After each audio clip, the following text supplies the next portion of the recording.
All right, so let's talk about growth on existing. And what does that mean to you, Roger? Well, growth on existing, Kevin, you could almost think of it as a fancy name really for bringing some rigor and discipline to account planning. And what I've noticed with lots of clients is everybody talks about that they do account planning, but it is highly individualized. And it's really left to the devices and skills and capabilities of whoever's leading that account and whether or not they carve the time out to really do it appropriately. And it just, most companies, quite frankly, when you really press them on it, will tell you they don't do a good job with it. And the growth on existing program that we've put together really just brings that rigor and discipline and brings all the right players together so that you can put some focused time into an incredibly important activity for both you and your clients, quite frankly.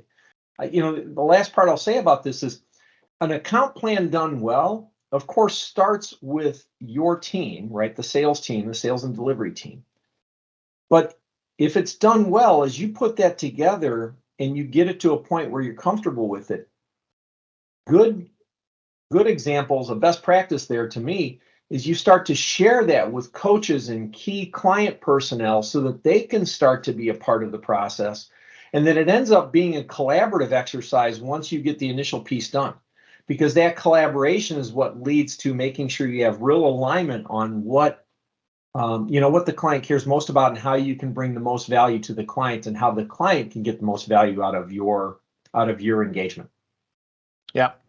So when I've talked to some of my clients, they call this land and expand, or there's other terms for it, right? But it's once you have an existing relationship with a client or potential client, then it's a matter of finding the right solutions, finding ways to make the client more successful, while at the same time finding more opportunities to generate revenue and increase your share of wallet with that particular client, right?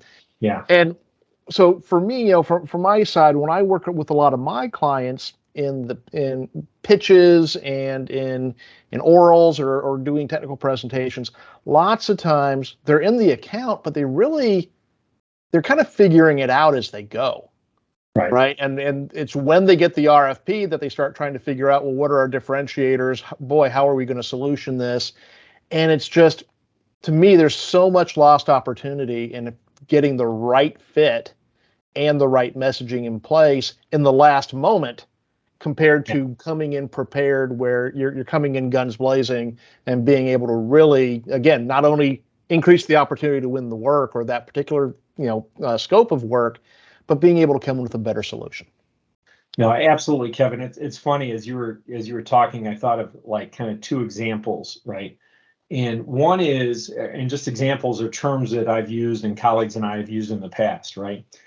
And one that I really like, in the example you brought up, right? If the RFP kind of catches you flat-footed, you probably weren't helping the client shape their thinking about that RFP. And one of my past colleagues would love to say, you either write the RFP or you buy the RFP, right? And when you're not helping shape the RFP, you're definitely buying the RFP, right? It's going to be hard for you to get on the front foot. And the other thing is, especially, I think sometimes we as consultants or solution providers underestimate the impact we can have on our client organization. And with in my past experience with a consulting firm, we were at a very large client as an accounting, we always talked about we were probably best positioned to connect the dots for our client than even they could, because we were working in different aspects and areas of the business and seeing things that the individuals at the client weren't seeing because they were so focused on what they were doing day in and day out. And I'm not saying what they're working on was small. They could be huge initiatives, but we all know the bigger the initiative, the more time consuming and the more focus it takes. And that means you don't have that peripheral vision out, right, to see what else is going on in the organization. And the client actually saw one of the largest values that we provided as that account team was our ability to, in their terms, connect the dots, right, and bring those ideas forward. And that led to some tremendous opportunities for both the consulting company as well as the client, right? Mutually beneficial opportunities. So to me, I think it's growth on existing is a way to make sure that you are focused on that account planning, knowing that you might have a unique perspective that the client individuals that you're working with may not have because they are so focused in their areas. I keep wanting to yell, "Oh my God!" Yeah, I get that because so often when I'm brought in to help a team prepare a pitch after they've already submitted their proposal, is that the team's default seems to be, well, let's tell them about the scope of work and how we're qualified for it.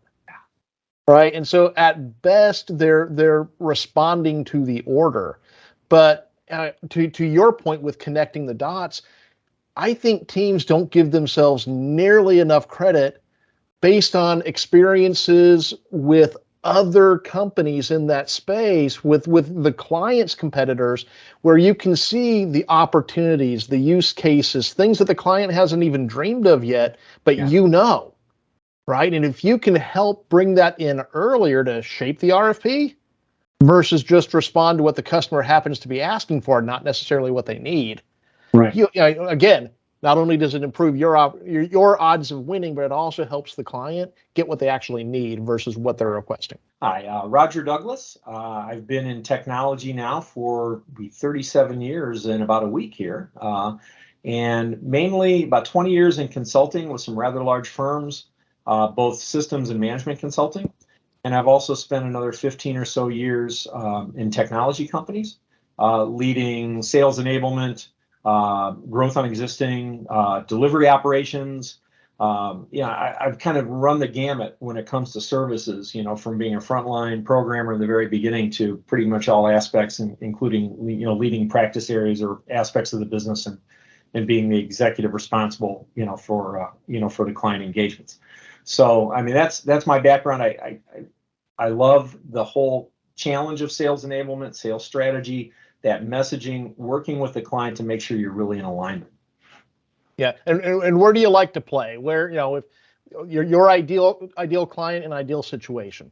I like being as close to the client as possible. I think I've had my most fun when I've been directly responsible either for work at a client or for the engagement with the client. And sitting out, I guess probably where I feel most comfortable is sitting on the fence between the technology side and the business side and helping them better communicate with each other so that the solution that comes out the back end serves everybody's purposes, not just one side or the other. Yeah, awesome. Okay, well, I'm Kevin Palo, and what I do is I help people get to their point. And really, I help teams when they're communicating internally or externally and getting past the technology, getting past the features, and getting really into the business. And by into the business, what I mean is how are you going to help your client be successful? Right. And I see, and I know I'm kind of rambling here, but the beauty of my role is that there's so much need out there because so many people tend to default to the product or the solution, and not really on what's going to drive the decisions in their audience, whether internal or external. So that's where I play. And so where, when I work with my clients, it might be during a sales pursuit, or maybe it's during a program internally where they're trying to get people aligned with a new way of behaving or making actual decisions. And a lot of it, what I do is training, but in the end, I also do consulting and coaching where I come in and help a team prepare for orals or that big pitch for a contract that might be worth $500 million, and helping that team get aligned and be prepared not only to deliver the right content, but to deliver it with confidence, because confidence sells. And that's where I play.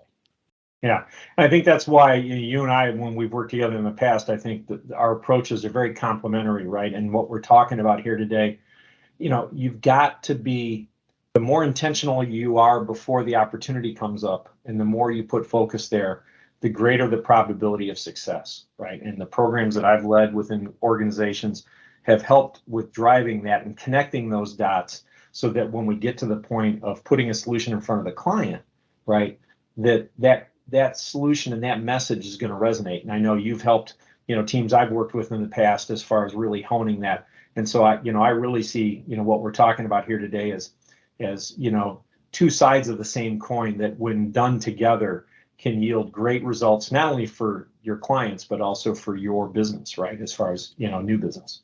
Yeah. So one way to think about it is, what you and I do isn't additive; it's a multiplier. The Yeah, way I see it. Yeah. I agree. Yeah.